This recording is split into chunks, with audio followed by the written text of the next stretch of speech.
नमस्कार दोस्तों। आज हम एक ऐसे फर्टिलाइज़र के बारे में बात करेंगे जो हमारे पौधों के सभी प्रकार के न्यूट्रिशन को पूरा करेगा।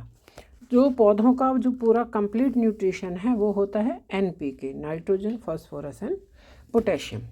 तो ये तीनों ही चीज़ एक ही जगह पे हमें मिल जाती हैं। और सर्दियों में जो बहुत ही सूटेबल फर्टिलाइज़र होता है वो होता है सरसों की खली। ये इस तरह की होती है, इसको मस्टर्ड केक भी बोलते हैं। ये पीली सरसों की खली है। कई बार उसका रंग थोड़ा सा डार्क ग्रीन और ब्लैक होता है, वो काली सरसों की खली होती है। तो आप कोई सा भी ले सकते हैं।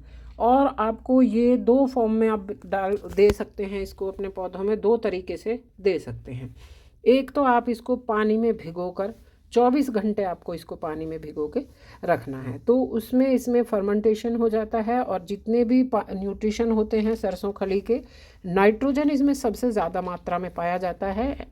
तो ये जो नाइट्रोजन के जो गुण हैं वो सारे इसमें पानी में आ जाते हैं। इस तरह से आप पानी में, अभी मैंने इसमें थोड़े पानी में डाला है, बाद में इसको आपको 100 ग्राम के जो है वो 10 लीटर पानी के अकॉर्डिंग इसको फर्टिलाइज़र बना लेना है।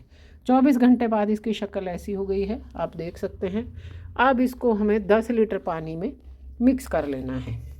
तो इसको आप दो फॉर्म में दे सकते हैं। एक तो इस तरह से पानी में भिगो के लिक्विड फर्टिलाइज़र बना के, या फिर आप इसको पीस के पाउडर फॉर्म में भी पौधे को लगाते समय मिट्टी में मिक्स कर सकते हैं 1 से 2 चम्मच।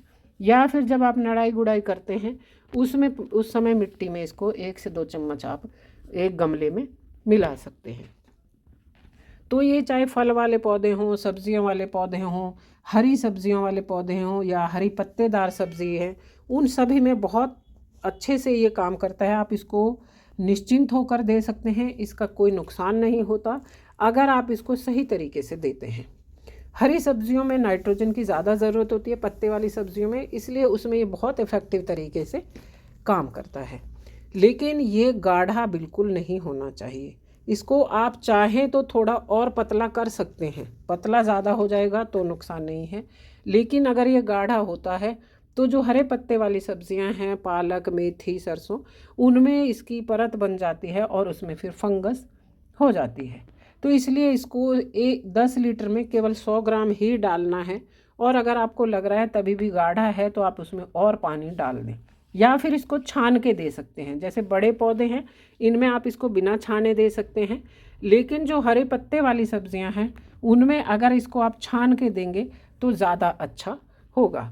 आप इसको कपड़े में या किसी भी ड्रेन जो होती है हमारे यहाँ घर में छलनी, उसमें छान सकते हैं। तो इसका जो मोटा पार्ट है उसको आप अलग निकाल लें, दोबारा खाद में डाल सकते हैं। लेकिन इसको अगर आप उस जो इस तरह के बड़े पौधे हैं उनमें आप डायरेक्ट दे सकते हैं। एक चीज़ का और ध्यान रखना, आप देख रहे हैं ये बैंगन का पौधा है जिसमें मैं ये डाल रही हूँ, और मिट्टी इसकी बिल्कुल सूखी है।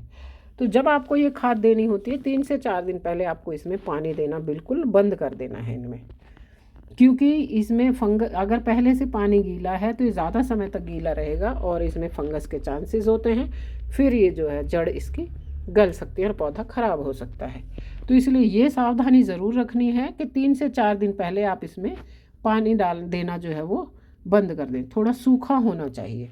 और पौधों को इस तरह के खुले पौधे हैं आप धूप में रखें, बिल्कुल डायरेक्ट धूप में है तो इनमें आप थोड़ा गाढ़ा भी दे सकते हैं। लेकिन जो सरसों, पालक, मेथी है उसमें आप इसको बिल्कुल पतला करके ही दें। और सर्दियों के लिए ये बेस्ट फर्टिलाइज़र है। गर्मियों में ये फर्टिलाइज़र उतना सूटेबल नहीं है क्योंकि इसमें रिच नाइट्रोजन होता है। इसमें NPK की जो मात्रा होती है वो 411 होती है, तो सबसे ज़्यादा इसमें नाइट्रोजन होता है। और गर्मियों में नाइट्रोजन जो होता है वो पौधों की जड़ों के पास गर्मी हो जाती है उससे, और ज़्यादा पौधे की जड़ें कई बार सड़ जाती हैं। तो गर्मियों में इसको आप महीने में एक बार बहुत पतला करके दे सकते हैं। लेकिन सर्दियों में आप इसको हर 15 दिन में दे सकते हैं। और फोटोसिंथेसिस प्रोसेस में जो नाइट्रोजन बहुत हेल्प करता है, तो इससे आपके पौधे बहुत अच्छे से हरे भरे हो जाते हैं। आप इसको मिर्च, टमाटर, बैंगन, हरी सब्ज़ी, फ्रूट्स वाले पौधे, फल फूल वाले किसी भी प्रकार के पौधे में दे सकते हैं। ये हर प्रकार के पौधों में के लिए सूटेबल है, सभी प्रकार के पौधों में। तो मिट्टी थोड़ी सी सूखी रहे तो ज़्यादा अच्छा है, बड़े उनमें भी, जहाँ अगर डायरेक्ट धूप है तो जिस तरह से ये पौधे हैं मेरे ऊपर छत पे हैं तो इनमें हम आसानी से दे सकते हैं। लेकिन अगर बहुत कम टाइम के लिए धूप आती है जहाँ आपके पौधे रखे हैं तो फिर आप उसमें छान के और थोड़ा पतला दें और मिट्टी को पूरी सूखा हो जाने दें।